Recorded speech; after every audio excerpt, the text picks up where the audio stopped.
Hi guys, welcome back to my channel. It is a beautiful crisp day in September, which means it's time for an August wrap up.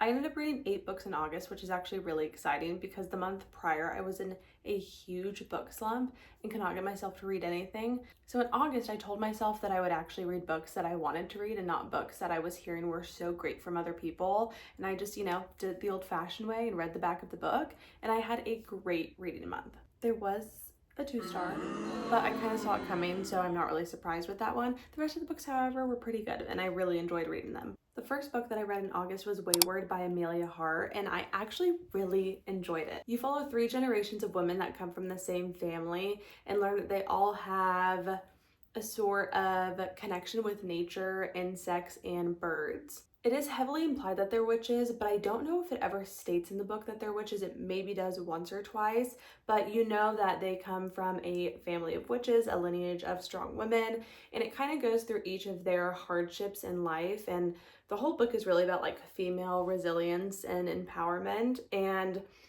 it's unfortunate that a lot of it has to do with like awful men, so that is why it happens. But I honestly enjoyed the stories of these women, and even though they weren't real, they were such fleshed out beings and had such personalities to them that I really enjoyed reading about all of them. So I ended up giving it 4.5 stars. I do also wish that I read the book in October and not so early in like the Burr spooky months, because it was a really good spooky autumnal vibe that I was getting from the book, and it's about witches. I mean, come on. So anyways, I wish that I did read it in October, so I would recommend doing that, but I loved it. The second book that I read in August was Beauties by Rushby, and it was an e-arc, so I was really looking forward to it. I got it almost immediately on NetGalley, which was really exciting. The book is a dual timeline book. It takes place in the 1700s in London and then present day somewhere in England, I want to say. And you follow 2 women. One is Alice and one is Elizabeth. Elizabeth is in 1700s London, and she kind of gets left in London by a lover. She comes from like rural England area, and she gets left in London and kind of has to fend for herself, and she's 18 years old, is on her own for the first time, and she gets taken in by a woman who wants to start a brothel and kind of promises her this life and family of women and things of that nature, but they get into some things. She realizes that this woman is not who she says she is and puts her and another gal into really dangerous circumstances. In the present day, you follow Alice, who's an antique dealer, and Alice is on the hunt for these anatomical wax figures from 1700s London. You find out that these women basically intersect and that Alice has something to do with Eleanor. Eleanor has something to do with Alice, but you're not really sure what or how they connect. Basically, you don't know how they get to the present day, and so the whole story is kind of leading up to that. The book is sold as a feminist body horror novel, and I don't necessarily think that it should be considered a feminist novel. It is considered this because these anatomical wax figures do come to life and kill people, but it's because they're forced to do it, not because they're enacting some sort of revenge for themselves. So I don't really think that it should be considered feminist in that sort, because you're still forcing women to do something not of their own accord. Besides this part of the novel, I think that the rest of it was very entertaining.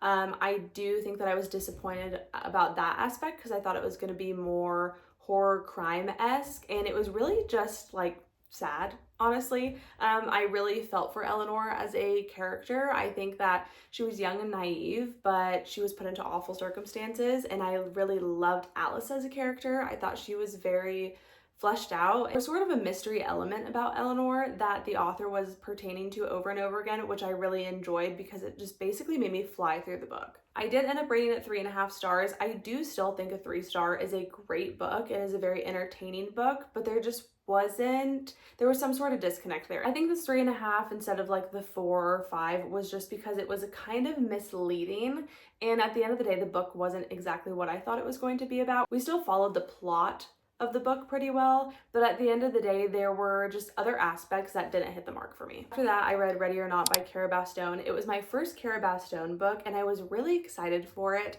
I'm not a huge trope person, but it does have the accidental pregnancy trope, and I loved Out on a Limb by Hannah Bonham Young, and so I figured I would like this one too. I will say it did take me about like a month to pick it up after initially picking it up, and I just could not get into it. I couldn't connect with the characters at all. Even though I haven't dealt with single motherhood, pregnancy, or anything of that sort, I do feel as though it was a pretty realistic portrayal of what it would be like to be a woman going through that on your own, and to kind of accept the fact that you were taking these next steps into motherhood and like have to do it on your own. So I think that was pretty realistic, and I did like that aspect of the story. I also did really love Shep, the male main character. I thought he was the biggest sweetheart, and I absolutely loved him. At first, I just couldn't get into it. I feel like their humor was very like millennial humor, but you start to love it eventually. Like you just realize that's just who the characters are. I really thought that it was like a silly, cute little book, and not silly, cute in a demeaning way, but in a silly, cute, realistic way of watching somebody that you love fall in love with somebody else that you love, like watching two friends fall in love, a sibling fall in love with somebody, just being genuinely happy for them. That's kind of how I felt for Eve throughout the whole story. I also think that her falling for her brother's best friend was super realistic, and just seeing her kind of like break the fourth wall in a way and talk to the reader and kind of like crashing out a little bit about the realization that she's falling in love with her best friend's brother. I feel like the whole book is essentially Eve being on FaceTime with the reader and like having this crisis that's going on in her life, this huge thing that's going on in her life, and just talking to you about it and kind of like getting your advice in a way. So I feel like once I got into the book the second time, I was really able to connect with the characters a lot more. I just loved it. I thought it was really funny. I thought it was really sweet, and I don't know. I don't know what else to say, but I loved it. I gave it 4 stars. Also, I'm not ruining anything because I'm pretty sure the back of the book tells you exactly what I've just told you. The next book that I read was I'm Not Trying to Be Difficult slash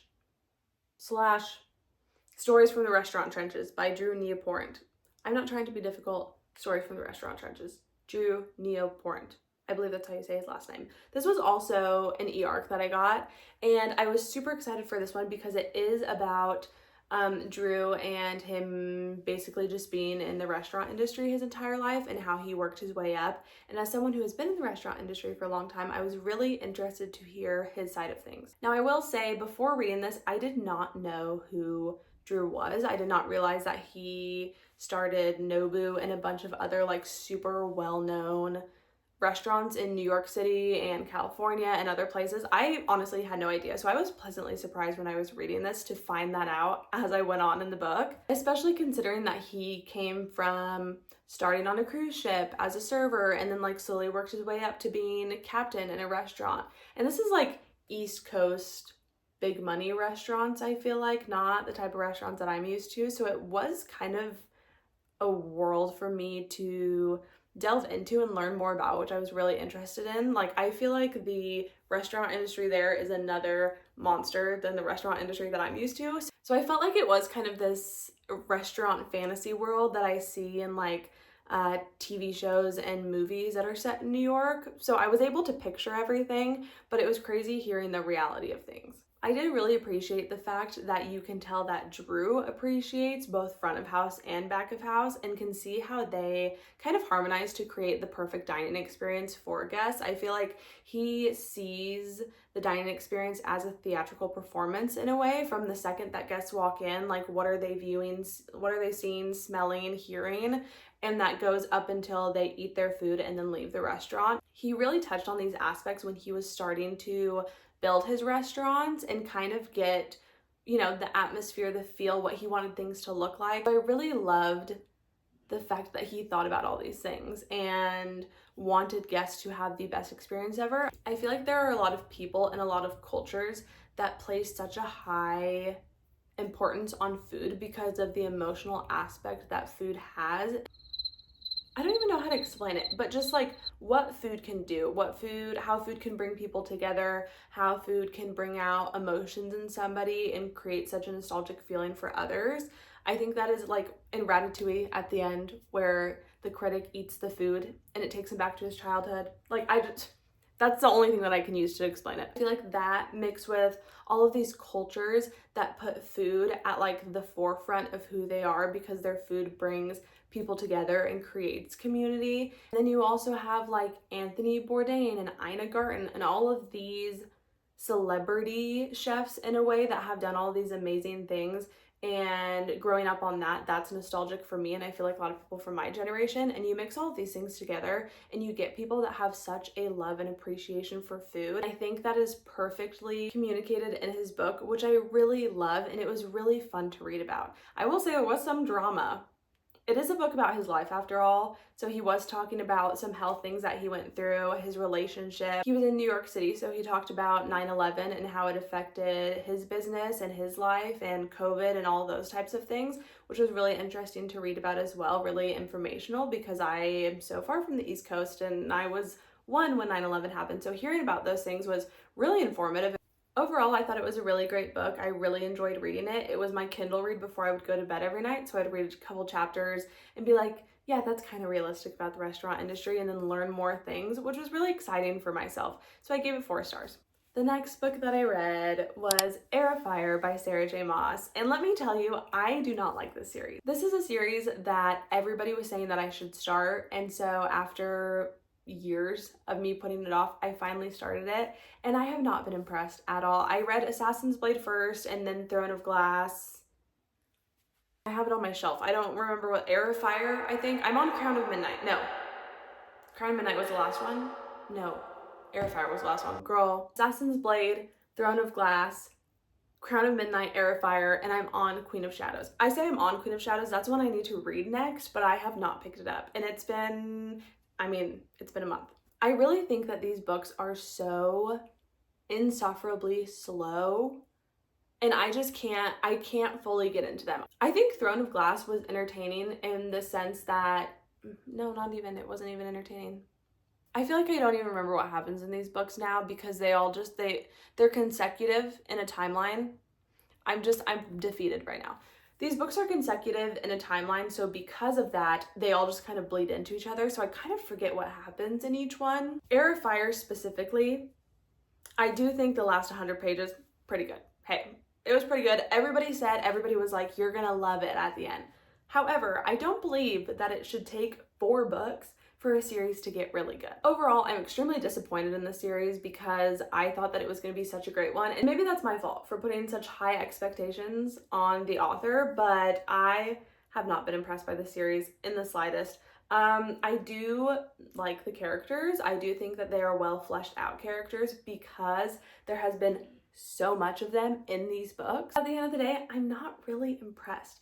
I do think that Heir specifically could have been way shorter and could have still been a really great book because we have so much background on Celaena. However, that's not what happened. So it was a long drawn out book with too much fluff in it. But at the end of the day, I did think that, like I said, the last 100 pages was good, but it's not pushing me to read the rest of the book. So I think I might like soft DNF the series for a while.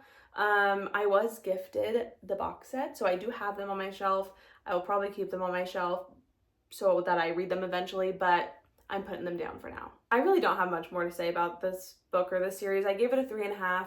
I think that was generous. I probably should have given it like a 3. Like I said, 3 is still a good book, and this was probably my favorite one of all of the books. But yeah, 3.5, 3.5, I don't know. I'm done, I'm over it. The next book is The River by Peter Heller, and this was a book that was gifted to me by my stepdad, and he's like, you should read this, and he's really into Westerns, so I was a little bit scared of what this was gonna be about because Westerns are just not my thing. Turns out this book is about 2 college buddies that decide to go on a canoeing trip. It's basically a week and a half long canoeing trip down a river into this huge lake, and they realize in the beginning of the trip that there is a huge fire coming their way. So they kind of have to get down to the lake quicker than they intended to in the first place. They can't really have a leisure, nice time because they have to do this.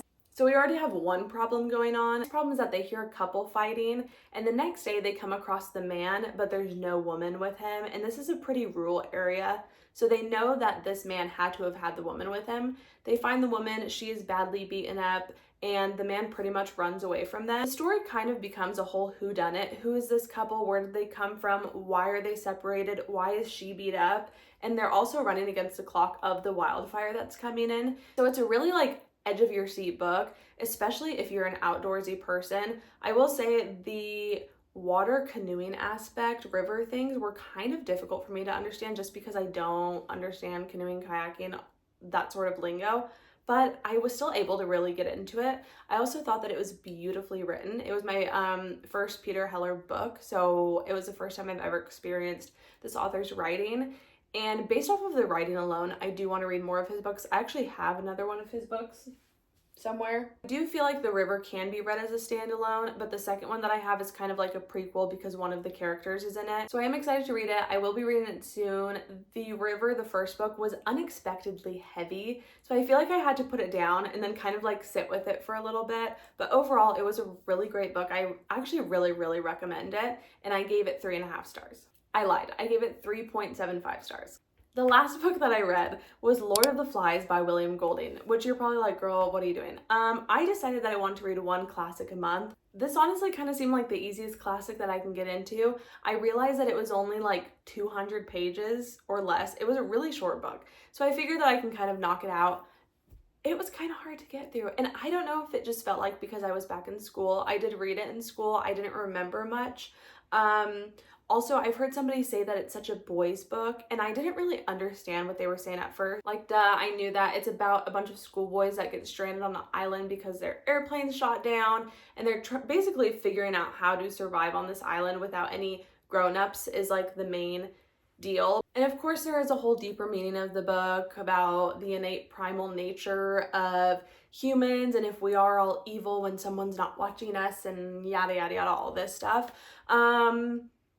I finished it. I finished the book. I ended up really liking Ralph because I felt like he was the voice of reason. At first I was like, oh, this kid, he's a 12-year-old boy. And then I realized, you know what? He had character development in a short period of time. I actually don't know how long they were on the island for, but in that time, he had a span of character development that I think that I appreciated. Piggy, on the other hand, my king, I love him, justice for Piggy. And then the other kid, I forget his name, but he was cray. And I hate throwing around the crazy word, but this kid, like, he was a little crazy. I also didn't love the writing, and I don't want to say that it's because it's a classic or an older book, because I read Dracula by Bram Stoker, and I feel like that book was great. I felt like the writing in it was great, so I don't want to be like, oh, it's because it's a classic. Like, at the end of the day, I think it was just the author and the writing, and I wasn't a huge fan of it. The plot, I just couldn't really get into it. I overall just was not a huge fan of this book at the end of the day. So I rated it 2 stars. I do still want to read a classic a month, and I think the next one is going to be Frankenstein by Mary Shelley. I just picked it up the other day.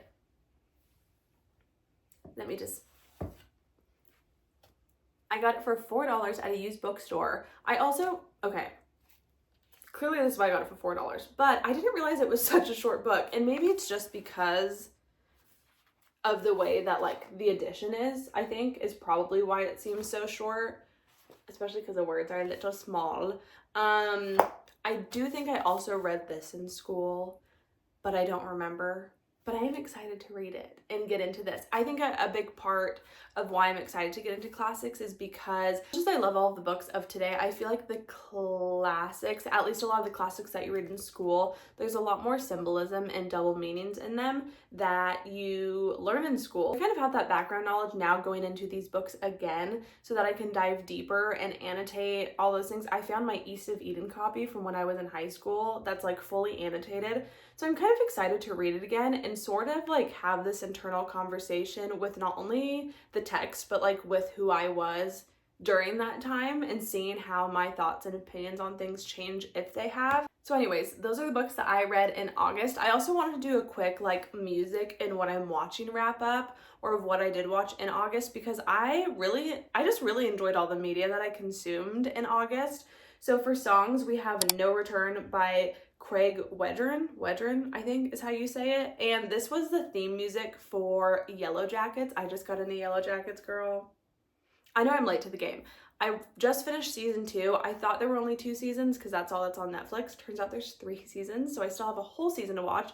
But I really loved it. It kind of went in turn with me also reading Lord of the Flies. I was also flying a lot last month, so it really was probably the worst time to be consuming that media because I was also flying a lot, so it gave me some anxiety. Point is, the show is amazing. That's one of the shows that I've been watching, and the theme song No Return by Craig Wedren, It's a good song. I also have a song that I'm not even going to try and pronounce. It's in Italian. I'm gonna butcher it, so I'm just gonna put it right here. It's by Maneskin, and you know them. You know the band. It's an Italian band. They like won Eurovision or got first place in Eurovision, however you want to say it. Their English songs are great, but this song hits. It's in Italian. I don't know what they're saying, but it's a great song. Worthy by the Home Team. I've been getting back into like my metal rock, and this is kind of like a slutty like metal. I feel like I'm diving more into my metal rock phase again. I always go through it around this time of year. I don't know what it is, but it's just in the air. So I go back to all my old stuff, and anyways, this is new songs that I can add to my old metal rock list, and I'm really enjoying it. Deep cut, There's Gotta Be More by Stacie Orrico. There's Gotta Be More. You know the song, okay? I'm 25 years old. If you were born around the same time that I was, or you have an older sister, you know what this song is. And I have been bumping it. I completely forgot about it, and I don't even remember where I heard it, but it like brought me back to sitting in my car seat in the back of my mom's car. So good. And then we have Tambourine by Eve. I might have refound this one on TikTok. I don't remember, but it's a banger. Get into it. Shows, we have Yellowjackets, as I said earlier, and then Wednesday Part 1. I haven't started Part 2 yet, but Wednesday Part 1. I even have like my Wednesday inspired nails. I loved the first season a lot. I feel like the second season so far has been a little, I hate to be like, it's unrealistic. Like, duh, the whole thing's unrealistic. But like, I don't know, there's just something about this one that I feel like is straying away from the OG Wednesday, and who knows, maybe it's not. Maybe I just don't know the Wednesday character as well as I thought I did, but I'm just not super impressed with the new season so far. I will watch Part 2 eventually, so I'll do that in September. Then we have Good Will Hunting, Edward Scissorhands, and The Addams Family Values. Those are really the only 3 movies that I've watched in August, because I was like, I need to get into the September, October, autumn vibe, and so I started with those. I also just watched, it's September, I just watched Sleepy Hollow with Johnny Depp and Christina Ricci, my queen, my original Wednesday. So good. I loved it. So that will be added to my Halloween movies that I watch every year, because I was so impressed with the vibe of it. I loved it so much. I feel like it really got me into the Halloween spirit. But anyways, that was my August wrap up. If you guys stayed for the whole video, I really appreciate you listening to me yap about everything, and I really hope that you enjoyed it, and I will see you guys again soon. Bye.